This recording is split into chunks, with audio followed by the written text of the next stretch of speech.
Hello, तो कैसे हैं आप लोग? आई होप कि आप लोग अच्छे होंगे, स्वस्थ होंगे और मस्त होंगे। तो हमने जो क्या कहते हैं एक रील डाली थी और उस रील के माध्यम से हमने पूछे थे कि हमको मैथ का जो 10th क्लास का मैथ है, उसका सीरीज़ लाना चाहिए या नहीं लाना चाहिए। तो उस रील के माध्यम से हमको पता लगा कि वो क्या कहते हैं सीरीज़ लाना चाहिए। तो फाइनली वो सीरीज़ आ चुका है।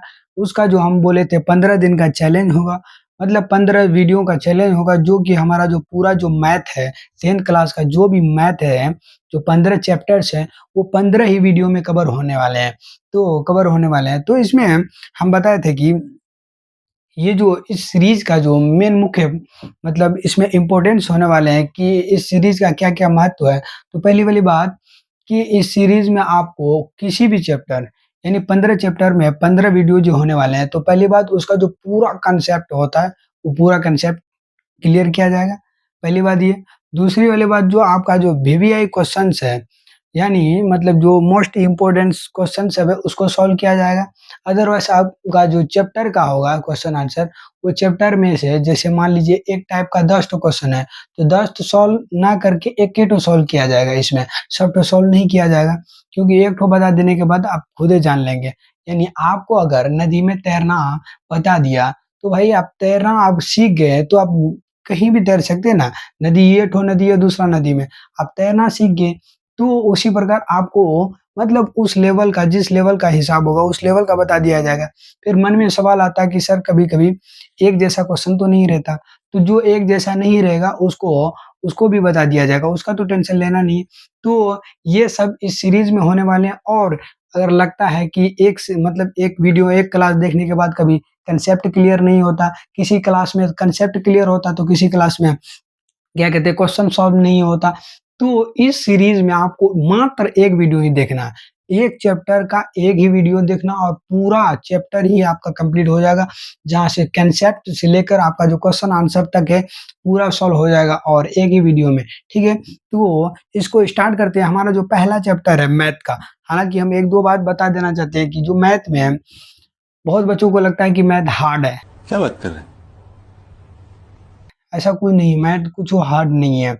मैथ किसी-किसी को लगता है कि हमको अच्छा नहीं लगता। देखो, जो आदमी ना जिस चीज़ से मतलब कोई-कोई चीज़ कठिन होता है थोड़ा-थोड़ा, आप कभी न कभी देखे होंगे या कभी न कभी वर्ड मीनिंग्स याद किए होंगे। कोई-कोई वर्ड मीनिंग्स क्या होता है थोड़ा आसान होता है, जैसे मतलब बोलने में अच्छा लगता है, तो वो वर्ड मीनिंग याद कर लिया आप। तो वर्ड मीनिंग में याद करते हो ना धड़ाक से हो जाता है, लेकिन वो जल्दी भूल भी जाते हैं। अब वही कोई वर्ड मीनिंग हार्ड होता था, वो वर्ड मीनिंग जल्दी याद नहीं होने वाला। तो वो वर्ड मीनिंग को आप जब याद करते थे तो वो जल्दी नहीं भूलते थे, वो हमेशा याद रहता था। उसी प्रकार ये जो मैथ है, जल्दी समझ में नहीं आता, लेकिन अगर आपको आ गया तो आप मैथ का दीवाना हो जाइएगा। ओह गॉड, एक बार दिला दे। तो मैथ वही है, मैथ में क्या होता है कि कोई बच्चा को जल्दी समझ में नहीं आता, जिसको समझ में नहीं आएगा ना, वो मैथ से हमेशा नफ़रत ही करेगा। ध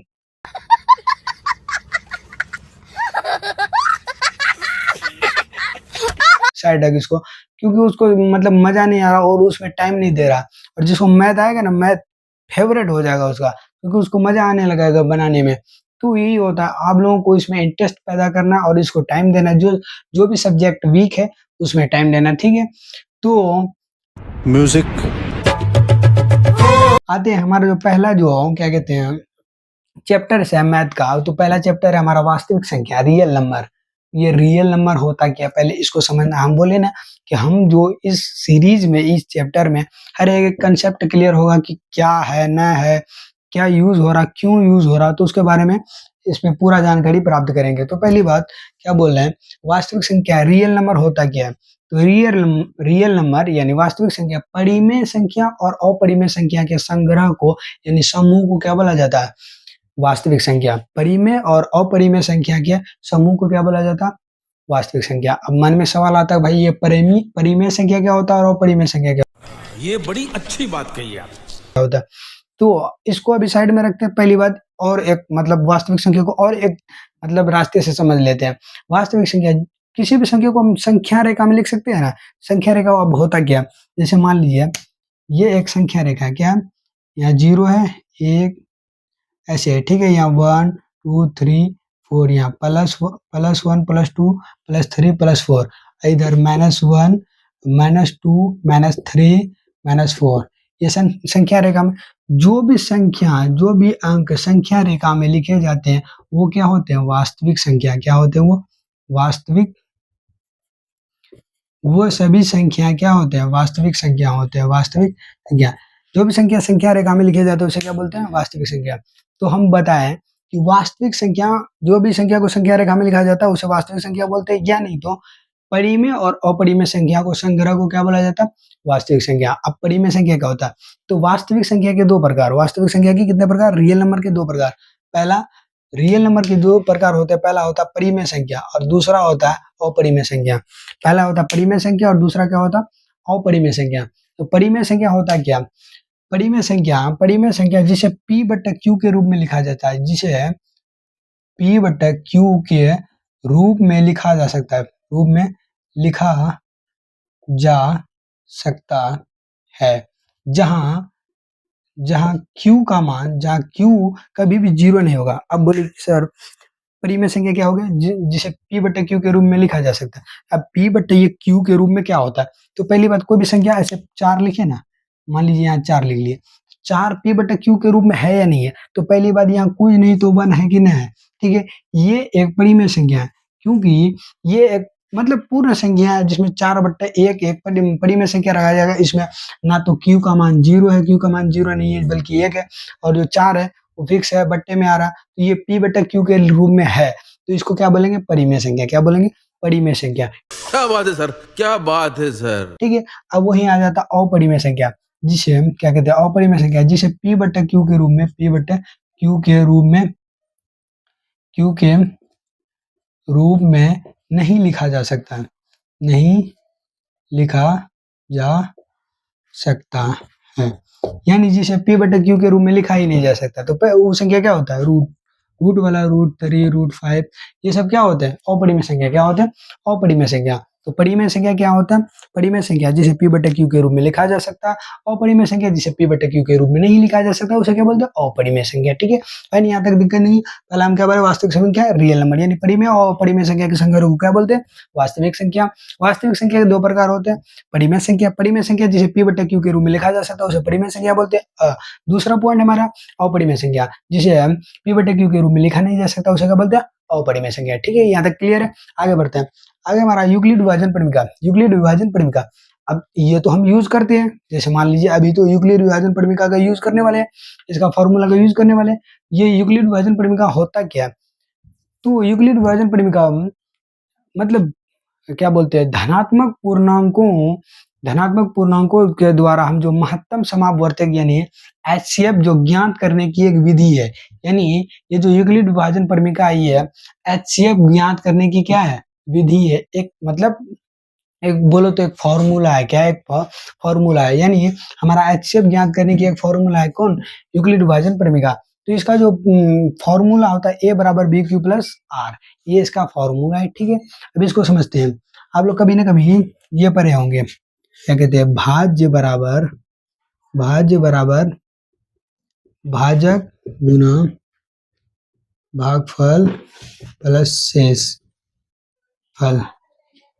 ये कभी ना कभी पढ़े हैं। भाज्य बराबर भाजक गुना भागफल प्लस शेष, बच्चों को क्लास में पढ़े होंगे। उसी का दूसरा नाम है ये जो A बराबर BQ प्लस R, वही है।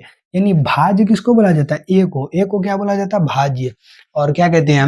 भाजक को B, भागफल को Q और शेषफल को क्या बोला जाता है? R। शेषफल को क्या बोला जाता है? R। मान लीजिए इसको एक एग्जाम्पल के थ्रू अगर समझना चाहें तो, जैसे मान लीजिए यहाँ पे लेते हैं 7 लेते हैं, 3/7। ठीक है, कोई दिक्कत नहीं। अब आते हैं हम 3 दूनी 6, 7 में अगर 6 घटेगा कितना बचेगा? 7 में 6 घटेगा 1 बचेगा। ये जो भाग दिया, 7 जो भाग दिया, मतलब 3 जो 7 को भाग दिया, वो कौन है? 3 जो होगा वो भाजक होगा। क्या होगा? भाजक। यानी भाग देने वाले को क्या बोला जाता है? भाजक। क्या बोला जाता है?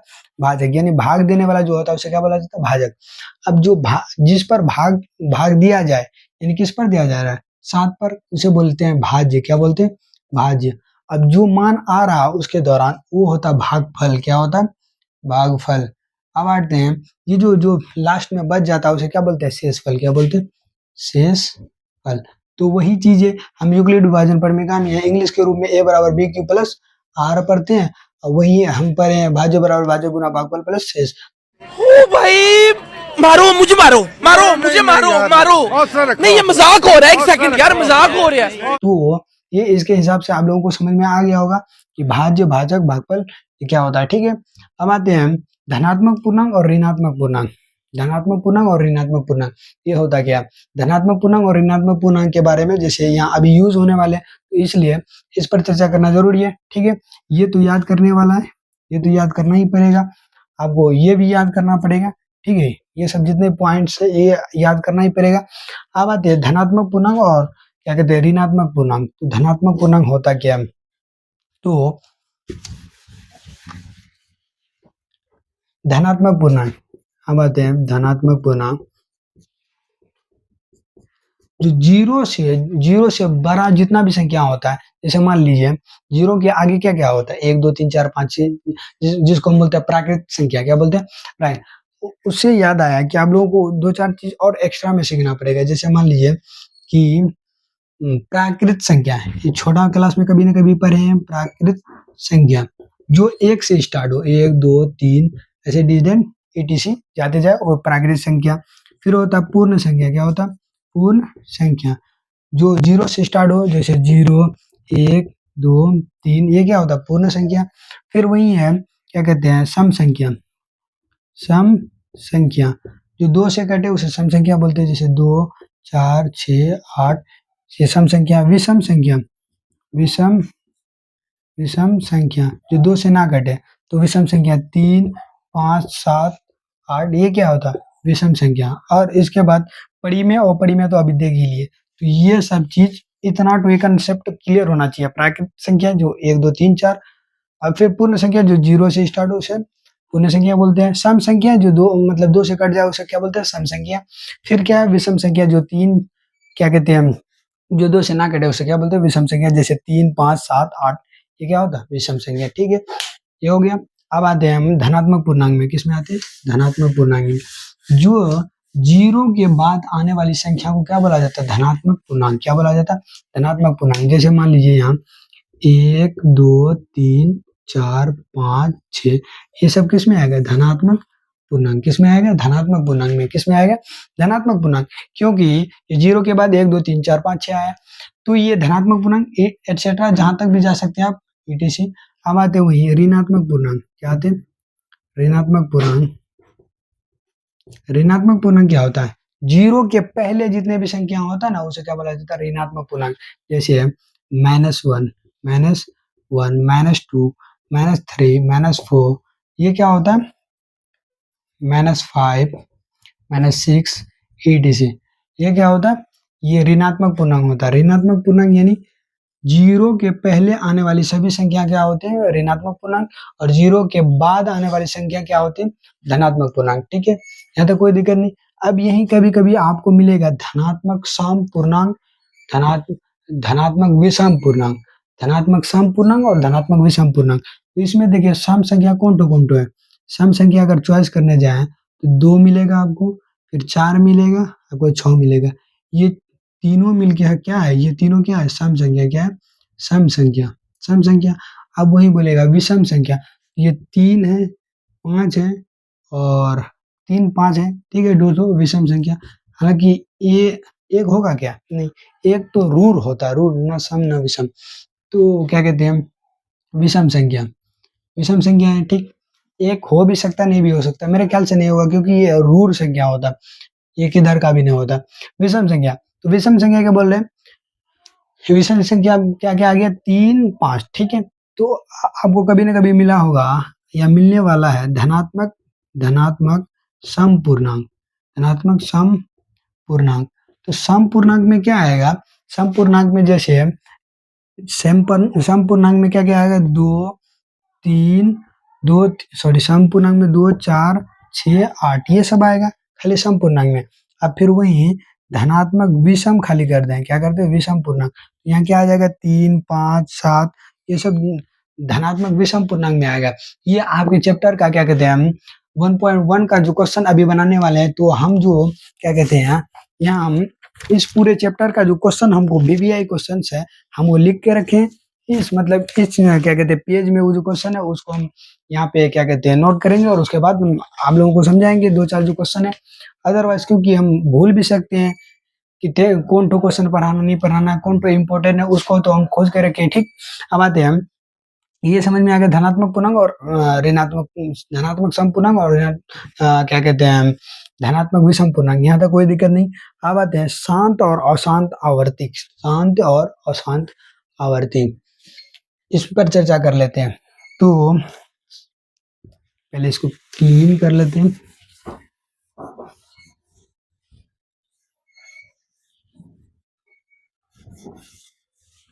ठीक है, अब आते हैं शांत और अशांत आवर्ती, शांत और अशांत आवर्ती।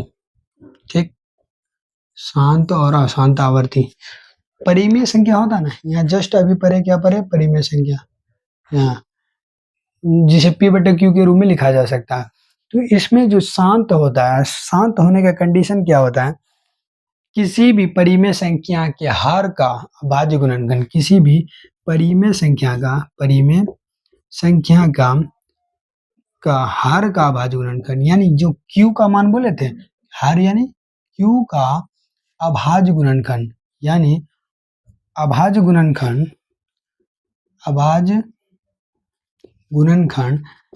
जब शांत में, जब किसी भी परिमेय संख्या के हर का अभाज्य गुणनखंड में क्या कहते हैं 2 पर पावर m या 5 पर पावर n या 2 पर पावर m इंटू 5 पर पावर n हो, तो ये क्या होगा, ये होगा शांत। क्या होगा, ये शांत। अगर ये हो, अगर ये गुणनखंड ये हो, तो इसको ये क्या होगा, शांत होगा। क्या होगा, शांत होगा।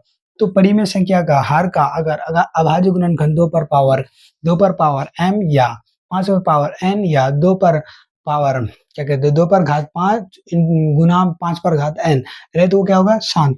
अन्यथा इसके अलावा कुछ भी रहेगा तो वो क्या होगा, वो क्या होगा, वो अशांत आवर्ती होगा। क्या होगा, अशांत आवर्ती। ठीक है, ये फिलहाल हमारा यहाँ तक तो टॉपिक था जो हम अभी 1.1 या 1.2 सॉल्व करने वाले हैं। ये सब इम्पोर्टेंट है वहाँ के लिए।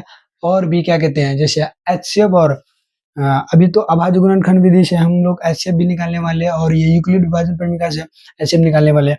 और आपको यहाँ पे एक इम्पोर्टेंट मिलने वाला एक फॉर्मूला होता है, जैसे एचसीएफ गुना एलसीएम, जैसे एचसीएफ गुना एलसीएम बराबर ए गुना बी, यानी पहली संख्या और दूसरी संख्या। ये भी फॉर्मूला आपको याद करने योग्य है, याद करने वाला है। ठीक है, ये ध्यान में रखना। ठीक, तो हम लोग शुरू से आखिर तक अभी एक बार रिवाइज कर लेते हैं क्या क्या पढ़े। पहली बात, वास्तविक संख्या, परिमेय और अपरिमेय संख्या के संग्रह को क्या बोला जाता है, वास्तविक संख्या। वास्तविक संख्या के 2 प्रकार होते हैं। परिमेय संख्या, परिमेय जिसे P बटे Q के रूप में लिखा जा सकता है, जहाँ Q के मान कभी भी 0 नहीं होगा, तो उसे क्या बोलेंगे, परिमेय संख्या। अपरिमेय संख्या जिसे P बटे Q के रूप में नहीं लिखा जा सकता, उसे क्या बोलते हैं, अपरिमेय संख्या। ठीक है, अगला पॉइंट हमारा था क्या कहते हैं, यूक्लिड विभाजन परमिका। यूक्लिड विभाजन परमिका क्या होता है, धनात्मक पूर्णांक, 2 धनात्मक पूर्णांकों का महत्तम समापवर्तक यानी एचसीएफ निकालने की एक विधि होती है। क्या होती है, विधि होती है। तो उसका जो फॉर्मूला है A बराबर BQ प्लस R, यानी भाज्य बराबर भाज्य गुना भागफल प्लस शेषफल। ठीक, इसमें कोई दिक्कत नहीं। अब आते हैं धनात्मक पूर्णांक और ऋणात्मक पूर्णांक। अभी धनात्मक पूर्णांक पर जो 0 से बड़े जितने भी संख्या होते हैं उसे क्या बोलते हैं, धनात्मक पूर्णांक, और 0 से जो छोटा होता उसे क्या बोलते हैं, ऋणात्मक पूर्णांक। क्या बोलते हैं, ऋणात्मक। उसी में धनात्मक समपूर्णांक, धनात्मक विषम पूर्णांक पर है। अभी सम संख्या पर है, जो 2 से कटा उसे सम संख्या, जो 2 से नहीं कटा विषम संख्या। क्या बोले, और भी बताया अभी जस्ट क्या क्या था, वही जस्ट क्या क्या बताते हैं, सम और विषम, और उसके अलावा बताते हैं वो, उसके अलावा क्या क्या बताते भूल गए। ठीक है, आगे क्या बोला तूने, आते हैं। आगे में शांत और अशांत आप लोगों को बताते हैं। शांत क्या बताया, किसी भी परिमेय संख्या, किसी भी, यहाँ क्या लिखना, किसी भी परिमेय संख्या का हर का अभाज्य गुणनखंड, किसी भी परिमेय संख्या का हर का अभाज्य गुणनखंड में जब 2 की घात 5 रहे या 5 की घात सॉरी 2 की घात m रहे या m या मतलब कोई भी संख्या रहे, ठीक है। यहाँ 5 की घात n रहे यानी कोई भी संख्या रहे, या कभी-कभी 2 की घात m रहे या गुना 5 की घात n रहे। तो इसका कहने का मतलब है क्या, किसी भी संख्या के अगर हर का अभाज्य गुणनखंड में अगर 2 पर पावर खलिया रहे तो वो शांत होगा, अगर 2 के अलावा 5 पर घात रहे वो भी शांत होगा, अगर दोनों रहे 2 की घात और 5 की घात रहे तब भी शांत होगा। इसके अलावा जो भी संख्या आ रहे, मान लीजिए 3 की घात आ जाए, 3 ही आ जाए, 5 ही आ जाए, सॉरी 5 की जगह 7 आ जाए तो क्या होगा, अशांत आवर्ती होगा, ठीक है। यहाँ तक क्लियर है। अब आते हैं हम जो हमारा 1.1 का चैप्टर का, उसमें से कोई क्वेश्चन सॉल्व करते हैं। तो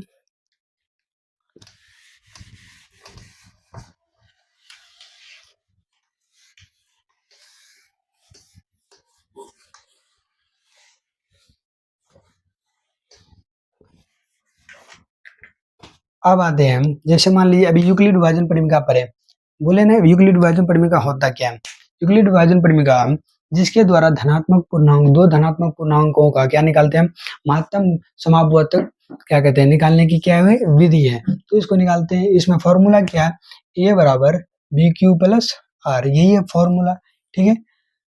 तो इसके थ्रू हम क्या निकालेंगे, एचसीएफ निकालेंगे। क्या निकालेंगे, तो हम लोग बचपन में एचसीएफ बहुत तरीके से निकाले हैं। तो यहाँ ए बराबर बी क्यू प्लस आर के थ्रू निकाला। मान लीजिए क्वेश्चन क्या दिया गया, जैसे मान लीजिए क्या 27 दिया है और दूसरी संख्या दिया गया, पहली संख्या क्या दिया गया 27 और 5 दिया गया। इसका क्या निकालना, एचसीएफ। क्या निकालना, एचसीएफ। तो ये तो कटेगा ही नहीं, इसका एचसीएफ कोई ऐसा संख्या जो ले जो कटने वाला है, तो क्या लें, जैसे मान लीजिए ओ, मान लीजिए क्या लेते हैं 24 और 4 लें, 24 और 4 लें, तो ये एक के बार में कट जाएगा, ठीक है। पहला ये संख्या लेते हैं 24 और 4, तो इसका क्या निकालते हैं, अभाज्य संख्या, सॉरी एचसीएफ निकालते। तो ये एचसीएफ कैसे निकाला जाता है, पहली जो संख्या वो किस में रखेंगे, ए में रखेंगे, किसमें, ए में। तो ए यानी भाज्य, जो जिसको भाग दिया जाए, जिस पर भाग दिया जाए उसको रखें, और जो छोटका उसे भाजक यानी बी में रखा जाए, बी में। अब करे तो करेंगे, इसके आगे आपको करना है क्या, हम जिस प्रकार भाग करते हैं यानी 4 का टेबल पढ़ते हैं, पहाड़ा पढ़ते हैं, तो 4 का टेबल पढ़ते हैं, अगर 4 24 आ रहा तो कटा देंगे एक के बार में। तो 4 पंचे 20, 4 छके 24, 4 छके 24, कितना बार में आ रहा है, 6 बार में। तो यहाँ जो क्यू है, क्यू को गुना करेंगे, क्यू को मतलब यहाँ बी और क्यू के बीच गुना छिपा है, तो यहाँ गुना कर देंगे, 4 गुना क्या कर देंगे 6, 6 चौके 24। अब यहाँ इक्वल प्लस है तो प्लस दे दिए, और आर का मान अगर हम 6 चौक 24 और 24 को घटाएंगे, यानी भाग करने के बाद अगर 24 में 24 घटाते हैं तो हमारा मान क्या होता है, हमारा मान 0 आता है। यानी यहाँ प्लस में क्या, आर का मान जो शेषफल जो बचता है क्या आता है, 0। जब जिस भागफल यानी बी, जिस बी के द्वारा ये जो भाज्य है यानी ये पूरी कट जाए और शेषफल 0 हो जाए, तो वही भाजक यानी बी, वही बी क्या हो जाता है, एचसीएफ, वही बी क्या हो जाता है, एचसीएफ, ठीक है। बात समझ में आया, जिस बी के द्वारा, जिस बी यानी जिस भागफल, बी यानी भागफल, सॉरी जी बी यानी भाजक, जिस भाजक के द्वारा शेषफल 0 हो जाए, शेषफल 0 हो जाए और ये संख्या पूरी कट जाए, तो ये पूरी कटेगा तभी 0 होगा। तो ये जो भाज्य है, भाज्य पूरी कट जाए और शेषफल 0 हो जाए, तो उस संख्या को ही क्या बोलेंगे हम, उस संख्या को क्या बोलेंगे, उस संख्या को बोलेंगे एचसीएफ।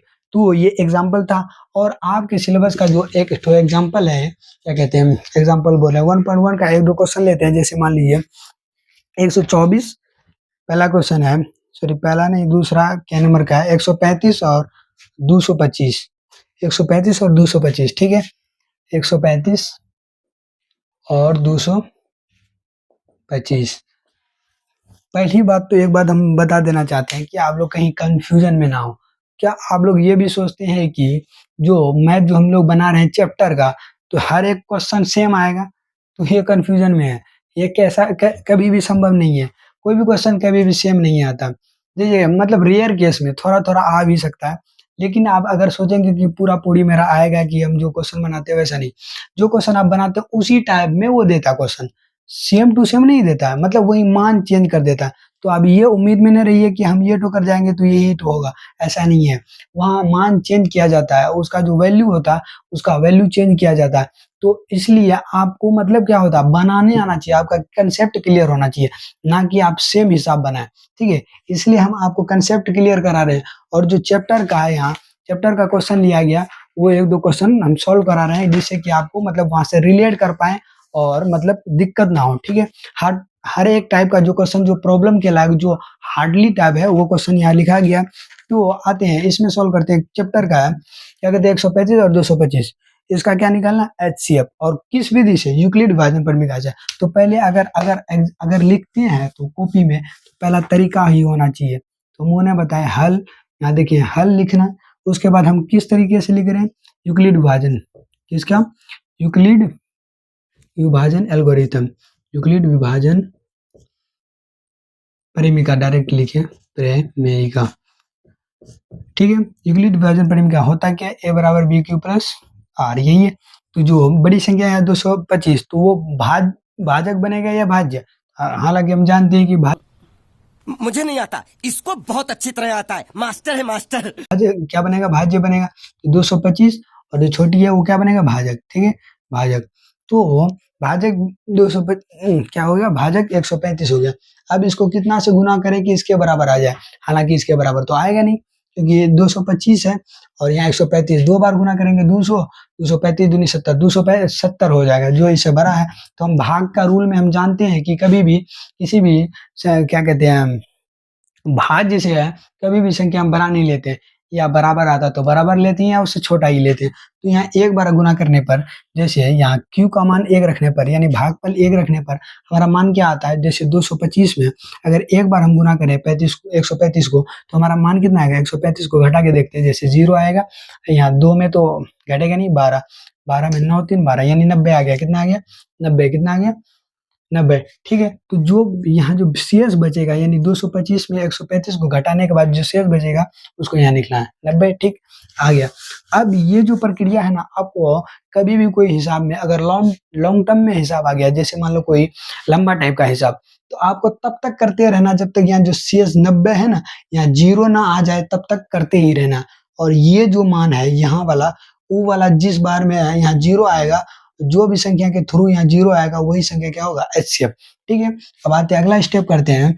अगला ये जो है ये B है, अब क्या बन जाएगा, भाजक। क्या बन जाएगा, भाजक, सॉरी भाज्य बन जाएगा। यानी ये जो भाजक था वो अब क्या बन जाएगा, भाज्य। इसको उतार दीजिए, और जो शेष था वो क्या बन जाएगा, भाजक। ये 90 को उतार दीजिए। अब इसको कितना बार गुना करेंगे इसके बराबर हो जाए। तो देखिए 9 को गुना करके देखिए, 9 × 27, 9 × 27 270 नहीं होगा, 9 दूनी 18 180, 9 दूनी 18, 9 दूनी 18 यानी 180, 135 है, ये भी नहीं होगा, यानी 90 एकम 90। तो एक बार ही लेना पड़ेगा इसको भी। तो 135 में 90 को घटाते हैं, 135 में 90 को घटाते हैं तो कितना आएगा, 5 और 13 में 9 4 13, कितना आ जाएगा, 45। कितना आ जाएगा, 45। यहाँ 45 से जोड़ दीजिए। अगर ये जोड़ेंगे ना आपको इसके इक्वल मिलेगा, जैसे 90 एकम 90 और 45 जोड़िए, 5 9 4 13, 9 4 13 यानी 135 टोटली मिल गया। यहाँ भी जोड़िएगा तो सेम ही आएगा, जैसे 90 135 एकम 35, 0 और 5 5 और 9 3 12 2 हासिल 1 और 1 और 1 2, ये मिल गया। ठीक है, अब आते हैं यहाँ कितना बच गया हमारा, 45। तो 45 लिख दिए। अब हम जानते हैं कि ये जो क्या कहते हैं ये भाजक है, वो भाजक क्या बन जाता, फिर क्या बन जाता, भाज्य। अब ये जो शेष है वो क्या बन जाता, भाजक। क्या बन जाता, भाजक। अब इसको गुना कीजिए, 45 दूनी 90, 2 बार में आ गया। जब यहाँ क्या आ गया, 0। हम क्या बोले, जब यहाँ 0 आ जाए तो जो हमारा जो भाजक होता है, यानी बी का तात्पर्य भाजक, बी यानी भाजक। तो जो जिस भाजक के द्वारा यहाँ शेष फल 0 हो जाए, वही भाजक हमारा क्या हो जाता है, वही भाजक हमारा HCF होता है। यानी अगर HCF जो हम निकाल रहे हैं वो क्या हो जाएगा हमारा 35, ये हमारा क्या होगा आंसर। तो इस क्वेश्चन का जो आंसर होगा वो क्या हो जाएगा, 45। तो ये होता है उसका तरीका, यूक्लिड विभाजन बनाने की तरीका। इसमें कोई और भी क्वेश्चन दिया जा सकता है, तो आपको ये क्लियर होना चाहिए कि ये बनाने का तरीका ऐसे ही होता है। जब तक यहाँ 0 ना हो तब तक इस प्रक्रिया को हम चलते रहना है। ठीक है, अब आते हैं अगला क्वेश्चन है आप लोगों का किताब से ही है, जैसे बुक का है, दर्शाइए कि कोई भी धनात्मक विषम पूर्णांक 6q+1 और 6q+3 और 6q+5 के रूप का होता है। मतलब कह रहा, देखिए दर्शाइए कि अगला क्वेश्चन है,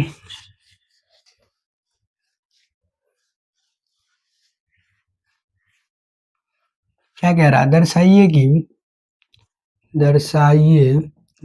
कि कोई भी धनात्मक विषम पूर्णांक, अभी जस्ट विषम पूर्णांक धनात्मक विषम पूर्णांक समझाए थे, धनात्मक विषम पूर्णांक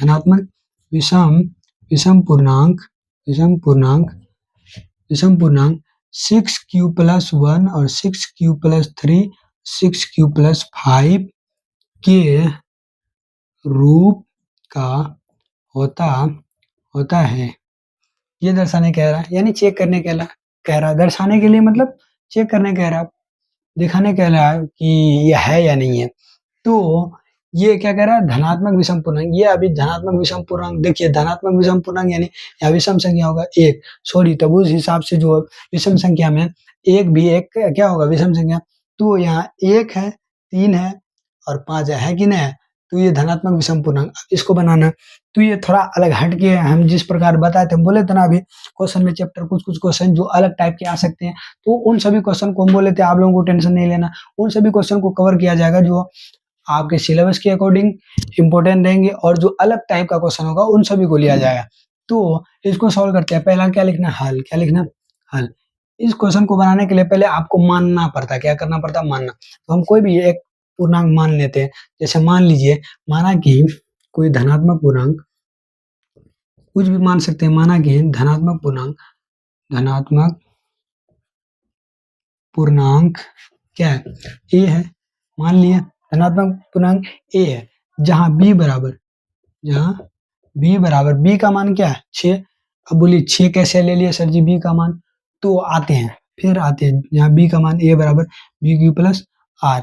यहाँ देखिए यहाँ आपको कुछ दिखाई दे रहा है 6q+1, यहाँ 6q+1, यहाँ 6q+1, यहाँ जो यहाँ q है, यहाँ मतलब b के जगह क्या दिया गया है 6, तो ये हमको यहीं से ताल लग रहा है, यानी 6 और गुना q और +1, इसके थ्रू पता चल रहा है कि ये जो 6 है, 6 किसका मतलब किसके बराबर है, b के जगह पर 6 है, तो हम b बराबर क्या लिख दिया डायरेक्टली 6, ठीक है, कोई दिक्कत नहीं।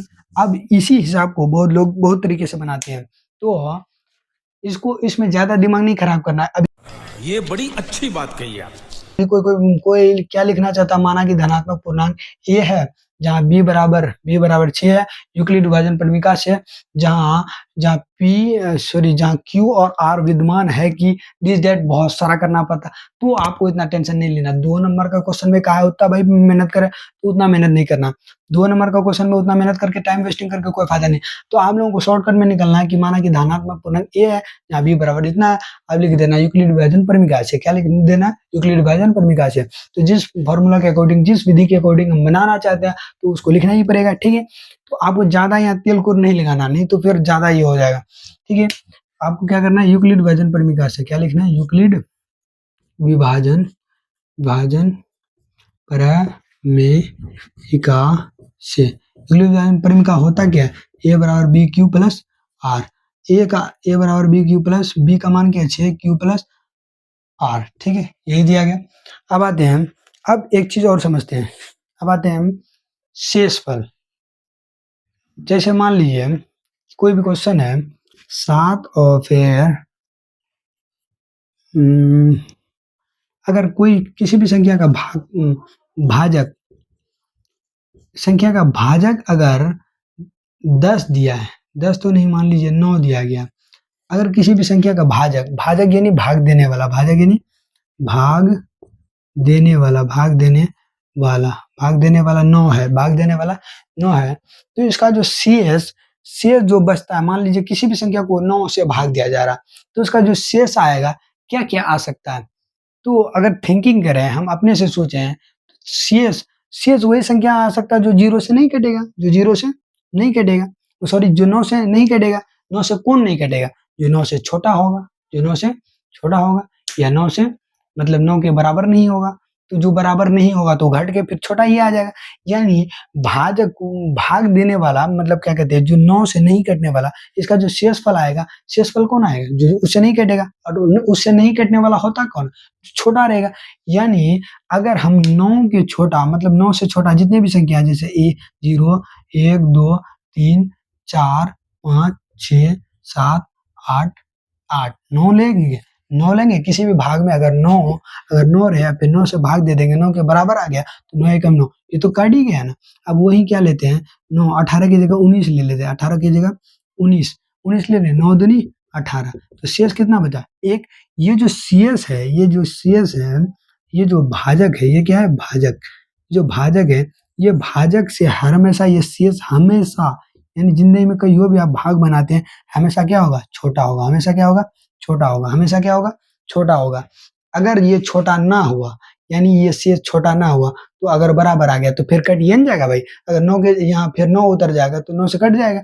यानी हर हमेशा ये 9 की जगह 8 आएगा, 7 आएगा, 6 आएगा, 5 आएगा, 4 आएगा, 3 आएगा, 2 आएगा, 0 आएगा, वो चलेगा, वो रहेगा तभी चलेगा। लेकिन अगर उससे बराबर या बड़ा आ सकता है, ये संभव नहीं होता।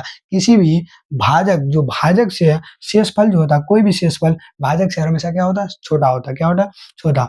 ठीक है, ये समझ में आ गया। तो अगर किसी भी संख्या का भाजक हमको 9 दिया गया तो उसमें शेषफल क्या क्या आ सकते हैं? 0 1 2 3 4 5, यानी उस संख्या से वो संख्या छोड़कर जितने भी उससे नीचे वाली संख्या, जैसे अभी मान लो 5 है, भाजक क्या है? भाजक 5 है, तो इसका शेषफल क्या क्या निकल सकता है? इसका शेषफल क्या क्या निकल सकता है? इसका शेषफल हम देखते हैं, इसका शेषफल 0 भी निकल सकता है, 1 भी निकल सकता है, 2 भी निकल सकता है, 3 भी निकल सकता है, 4 भी, लेकिन 5 निकल सकता है नहीं। अगर शेषफल 5 रहेगा, धड़ाक से 5 एकम 5 कट नहीं जाएगा, तो 5 नहीं निकलेगा। क्या? उससे छोटा, यानी जो खुद संख्या हो उससे छोटा जितने भी संख्या। अभी वही क्या दे दे? 7 दे दे, 7 भाजक, उसका शेषफल क्या आएगा? यानी 7 को छोड़कर जितने भी उससे छोटे वाले संख्या, वो सब क्या आएगा? वो सब उसका क्या है? शेषफल हो सकता है। क्या हो सकता है? तो हम अनुमान ही लगाते हैं, उसका 6 5 4 जो भी उसका शेषफल आ सकते हैं। तो ये इतना जो लेक्चर था, ये बाबागिरी था किस लिए?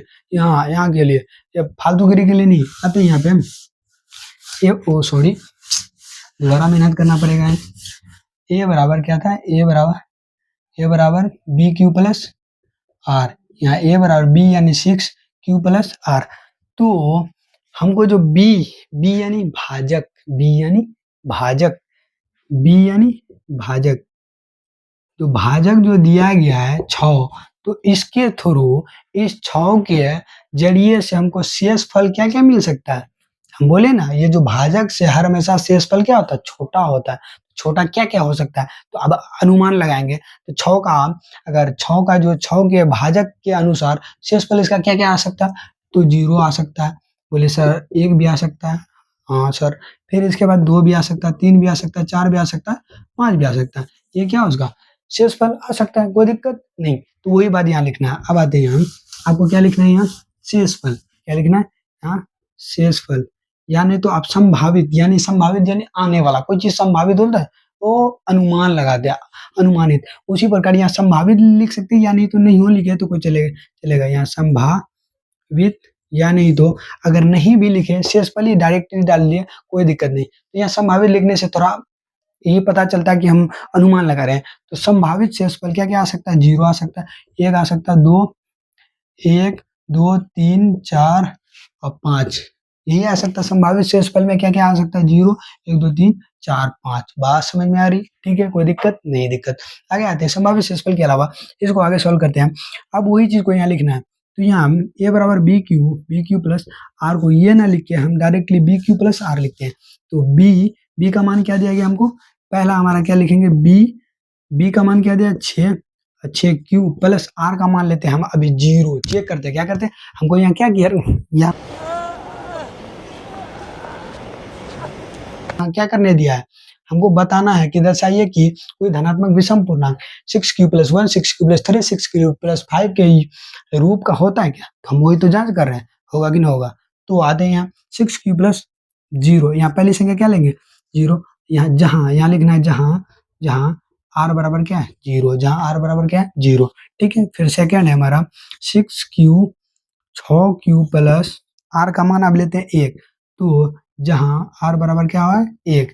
फिर लेते हैं थर्ड में हम 6 क्यू प्लस 2। तो यहाँ r बराबर क्या आ जाता है, यहाँ 2, r बराबर 2।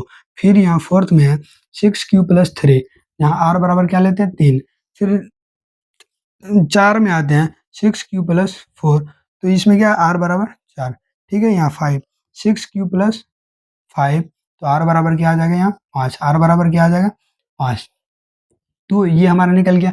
अब इसी में देखना है कि यहाँ क्या देखना है, दर्शाइए कि कोई धनात्मक विषम पूर्णांक 6 क्यू प्लस 1, 6 क्यू प्लस 3 और 6 क्यू प्लस 5 के रूप का होता है। तो देखिए विषम पूर्णांक, तो पहला अगर इसको जोड़े या जीरो में हटाएं तो 6 क्यू आएगा। ये तो 6 क्यू किस में आ जाएगा, 6 क्यू, ये सम पूर्णांक में आ जाएगा। धनात्मक विषम नहीं, सम पूर्णांक। अब इसमें देखिए 6 क्यू प्लस 1, ये विषम में आएगा, यहाँ 1 है, 1 तो विषम, यानी 6 क्यू प्लस 1 और कोमा ये देखते हैं 6 क्यू प्लस 2, 2 आ गया, 2 सम है या विषम है, विषम, सॉरी सम है, तो धनात्मक सम पूर्णांक, सम मांग रहा है ना, तो इसको छोड़ो, इसको नहीं ध्यान देना, इसको भी ध्यान नहीं देना, इसको लेना। उसके बाद 6 क्यू प्लस 3, 3 क्या है, विषम, इसको लपेट ले, 6 क्यू प्लस 3। अब ये आ गया। उसके बाद 6 क्यू प्लस 4, 4 क्या है, 4 सम है, इसको छोड़ो भाई, गोली मार हट, कहाँ से आ गया, ये हमारे काम का नहीं है। अब आते हैं हमारा 6 क्यू प्लस 5, 6 क्यू प्लस 5 यानी 5 फिर क्या है, विषम। तो हमको क्या लेना, धनात्मक विषम पूर्णांक। तो 6 क्यू प्लस 1, 6 क्यू प्लस 3 और 6 क्यू प्लस 5 को क्या कहते हैं, हमको क्या लगता है, दर्शाइए कि कोई धनात्मक पूर्णांक 6 विषम पूर्णांक 6 क्यू प्लस 1 और 6 प्लस 3 6 क्यू प्लस 5 के रूप का होता है। तो लिखना है हाँ, क्या लिखना, हाँ 6 Q plus 1, 6 Q plus 3 6 Q plus 5 धनात्मक विषम पूर्णांक के रूप का होता है। धनात्मक धनात्मक धनात्मक विषम पूर्णांक के रूप का हो सकता है, होता है। ठीक है, हमको जो पूछा था हम वो ज्ञात कर लिए।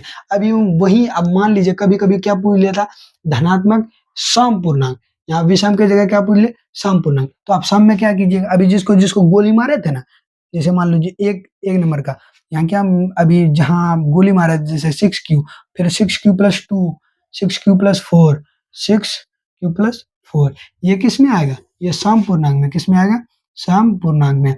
अगर बाय चांस कभी आपको क्वेश्चन दिया जाए वहीं पे, जैसा है कि धनात्मक सम पूर्णांक 6 Q plus 6 Q, 6 Q plus 2, 6 Q plus 4 क्या इसके रूप का हो सकता है, तो बिल्कुल हो सकता है, जैसे यहाँ देख सकते हैं।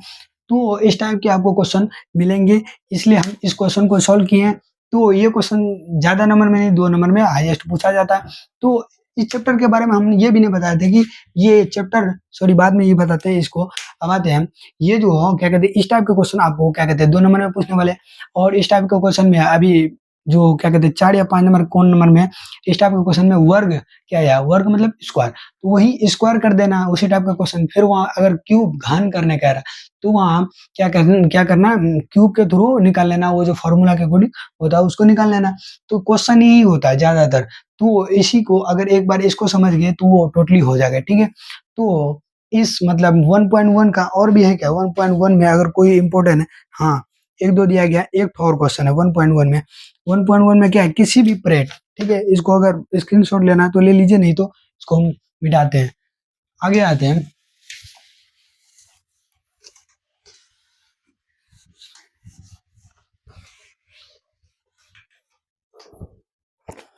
अगला हमारा किसी भी परेड में 616 सदस्य, इसमें सदस्य कितना हमारा 616 सदस्य,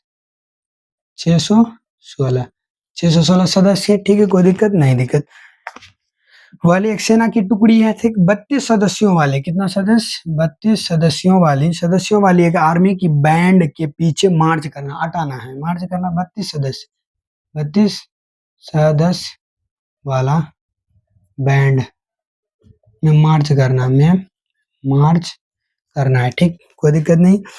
दोनों समूहों को समान संख्या वाले स्तंभों में, स्तंभ यानी लाइन, एक लाइन में, ठीक है, लाइन स्तंभ में मार्च करना। उन स्तंभों की अधिकतम संख्या क्या है जिसमें वे मार्च कर सकते हैं। तो इस टाइप के क्वेश्चन आपको मिलते रहेंगे। तो अगर इस टाइप के क्वेश्चन आपको मिल सकते हैं देखो इसमें यहाँ तो एक क्वेश्चन दिया गया, इसमें अदर भी क्वेश्चन आपको मिल सकते हैं। तो इसमें इस टाइप के क्वेश्चन में अगर आपको अधिकतम दिखे, क्वेश्चन में अधिकतम दिखे तो डायरेक्टली क्या हमको क्या ज्ञात करना, HCF। क्या ज्ञात करना हमको, HCF। डायरेक्टली हमको सोच लेना क्या ज्ञात करना, HCF। अधिकतम जहां दिखे इस टाइप के क्वेश्चन में। तो हमको क्वेश्चन क्या क्या है हम इसको थोड़ा समझ लेते हैं। हमको कहा गया 600 सदस्य वाली आर्मी की टुकड़ी है, जानते ना आर्मी का समूह जो होता है ना, मान लो 616 आर्मी है, उसमें जो एक लाइन में 32 सदस्य आता है। एक लाइन में कितना आर्मी आता, 32। एक लाइन में 32 आर्मी आता, और इसी 32 के अकॉर्डिंग हमको मतलब एक लाइन में 32 आदमी को हटाना है। तो वो जो लाइन होगा, स्तंभ होगा, यानी स्तंभ जो होगा, लाइन जो होगा, वो लाइन की संख्या कितनी होगी, वो लाइन की संख्या कितनी होगी। तो इसको निकालने के लिए हम डायरेक्टली क्या करते हैं, HCF। तो HCF आप जब अभी जस्ट पढ़े यूक्लिड विभाजन परिमीका से, और क्या पढ़े, अभाज्य गुणनखंड, सॉरी अभाज्य गुणनखंड तो अभी पढ़े नहीं, तो अभाज्य गुणनखंड विधि से आप दोनों विधि से निकाल सकते हैं। तो आपका जो मर्जी हो उसी मर्जी से निकाल सकते हैं। मान लीजिए आप बचपन से अभाज्य गुणनखंड विधि, अभाज्य गुणनखंड में होता क्या, 616 क्या होता है, 616 डायरेक्टली अभी करते हैं, यानी तो आप डायरेक्टली भी कर सकते हैं, एक के बार में निकाल सकते हैं, जैसा मर्जी हो। 616 को कैसे कीजिएगा, ऐसे डायरेक्टली करते हैं, 2 तिया 6, 0 2 8 16, ठीक, 308। इसमें लॉन्ग टर्म जाएगा, लेकिन तो किस प्रकार करिएगा, अपना जो पढ़े ए बराबर बी क्यू प्लस आर, ए बराबर बी क्यू प्लस आर। तो ए का मान 616, अब बी का मान है 32। अब गुना करके देखिए, 32 गुना कितना करें, 32 गुना 32 करते हैं तो कितना आता है, 4 6 गुना 6 3 3 9, यानी कितना आ जाएगा, 9 ना उतना नहीं लेना। 32 गुना अगर 16 करें, 6 दिन 12 के 2 से लाइए, सॉरी 16 दिन 32 के 2 से लाते हैं, 16 32 होते हैं 48 48 48 49, नहीं 6 दिन 12 के 2 से 4 12 तरफ इतना नहीं, अब कितना लें, 12, यानी 32 12 दूनी 4 3 दूनी 6 गुना 2 और 3 कितना है, 4 और 6 2 8 384, 300 हमारा 16, ओ सॉरी 616 कैसे है, 32 और 16, 6 दिन 12 से लग 6 तिया 18 18 18 19। अब गुना करो 2 और 3, अब प्लस 2 9 2 11 1 4 1 5, तो 16 नहीं कितना लेते हैं, 18। 32 18 लें तो इसमें 8 दूनी 16 6 से 1 8 24, 8 दूनी 16 6 से 1 8 24 1 25। अब आते हैं इसमें हम क्या कहते हैं, 2 3 6 5 2 7 576, यानी 18 बार में 576 आता है। तो 18 19 19 दूनी 38 के 8 हासिल 3 19 तिया 57 57 3 60, यानी 19 बार में आता है 60, ठीक। 20 बार में देखते हैं हम, 20 गुना 32, यानी 32 दूनी 4 3 दूनी 6 640, ना 19 से ही आ सकता है मेरे ख्याल से, 19 से 0 और फिर दूनी 4 दो 6, ठीक। 19 से करते हैं एक बार, 32 गुना 19, 9 दूनी 18 8 से 1 9 तिया 27 27 1 28 2 3 8 10 608, तो 19 से ही होगा। कौन सा संख्या, 19। वे संख्या क्या मिले हमको, 19 से लास्ट वाला अभी कटा नहीं, पूरा पूरी कटेगा क्या, नहीं कटेगा, तो हमको वो संख्या क्या मिला, 19 मिला है। तो 19 से हम गुना करेंगे, 32 गुना 19 32 गुना 19 32 गुना 19 को गुना करने के बाद हमको कितना मिला, 608 ना मिला था। 19 दिन 38 के 8, 616 में उतना को घटाना, 19 दिन 38 के 8 हासिल 3 19 तिया 57 3 60, यानी 608। तो 6 में तो 8 घटेगा नहीं, 16 16 में 8 जाएगा 8, यहाँ कितना है 0, ये कट जाएगा, यानी 8 कितना बचा हमारा 8, यानी जो बचा उसको लास्ट में शेष में लिखते हैं 8, ठीक है। अब जो ये संख्या है उसको फिर यहाँ लिखते हैं, ये तो आप लोगों को आता ही है 32। अब फिर ये जो शेष है, शेष को यहाँ लिखना, अब 8 चौके 32, अब लास्ट में 0, जिस भाजक द्वारा यहाँ शेष 0 हो जाता वही क्या आ जाता हमारा HCF, यानी HCF बराबर RD, हमारा क्या हो गया आंसर, ठीक है। तो ये जो क्वेश्चन था ये सॉल्व हो चुका है। 1.1 का जो क्वेश्चन था ये हमारा सॉल्व अभी मजा आएगा ना भिड़ो हो चुका है, इसमें कोई दिक्कत ना हो, ठीक है। अब आते हैं हम आगे बढ़ते हैं। अभी जस्ट शांत और अशांत के बारे में बात किए थे। शांत और अशांत होता क्या? किसी भी परिमेय संख्या की हर का अभाज्य गुणनखंड अभी क्या 2 की घात में रहे, 5 की घात में रहे या 2 और गुना 5 की घात में रहे तो वो क्या होता? शांत होता। अगर वहीं 2 की घात के अलावा 3 की घात आ जाए तो वो शांत नहीं, अशांत आवर्ती हो जाता। तो शांत और अशांत आवर्ती को समझते हैं एग्जाम्पल के थ्रू। शांत और अशांत आवर्ती को तो हम ऐसे परिभाषा के अकॉर्डिंग डिफाइन तो कर ही चुके हैं, लेकिन अब एग्जाम्पल तो समझना है ना। तो मान लीजिए क्या कहते हैं 3/25 क्या है 25, 3/25। अब 25 का क्या निकालते हैं? अभाज्य गुणनखंड। क्या निकालते हैं? अभाज्य गुणनखंड। तो आप लोग जानते हैं 25 25 25, तो इसका 25 का अभाज्य गुणनखंड 5 गुना 5 निकल गया, 5 गुना 5 यानी 3 बराबर 5 गुना 5। अगर 5 यानी 3 बराबर 5 की घात 2, हम क्या बोले? किसी भी परिमेय संख्या, परिमेय है कि नहीं, किसी भी परिमेय संख्या के हर यानी ये जो है q का यानी हर का अभाज्य गुणनखंड 5 की घात 2 की घात या 2 और 5 2 गुना 5 की घात रहे वो क्या होता? शांत। ये क्या हो जाएगा? शांत। क्या हो जाएगा? शांत। क्या हो जाएगा? शांत। कोई दिक्कत नहीं? दिक्कत। अब वही मान लीजिए ये क्या रहे 3/4 है, 3/4 जो इसका है, हम इसका अभाज्य गुणनखंड निकालते हैं। 4 का अभाज्य गुणनखंड 2 गुना 2 होगा कि नहीं होगा? तो 3/2 गुना 2 बराबर 3, 2 की घात 2 हो जाएगा। तो ये भी क्या होगा? शांत। क्योंकि हम वो भी बताएं कि किसी भी परिमेय संख्या की हर का अभाज्य गुणनखंड में अगर 2 की घात रहे, 2 की घात रहे और क्या कहते हैं 5 की घात और 2 की घात और 5 की घात है तो वो क्या होंगे? वो शांत होंगे। क्या होंगे? शांत। तो ये शांत वाला फंडा मेरे ख्याल से समझ में आ गया। अगर वही क्या कहते हैं 50 रहे, 3/50, ठीक, इसका हम 50 का हर का अभाज्य गुणनखंड करते हैं। 50 का जैसे 25 दूनी 50, अब आते 25 25, तो इसका जो अभाज्य गुणनखंड निकला हमारा क्या निकला? 2 और 5 गुना 5, तो 3/2 गुना 5 गुना 5, तो इसको क्या आ जाएगा? 3/2 और 5 की घात 2, यही आ गया 5 की घात 2। तो ये शांत होगा या अशांत? हाँ शांत होगा। क्या होगा?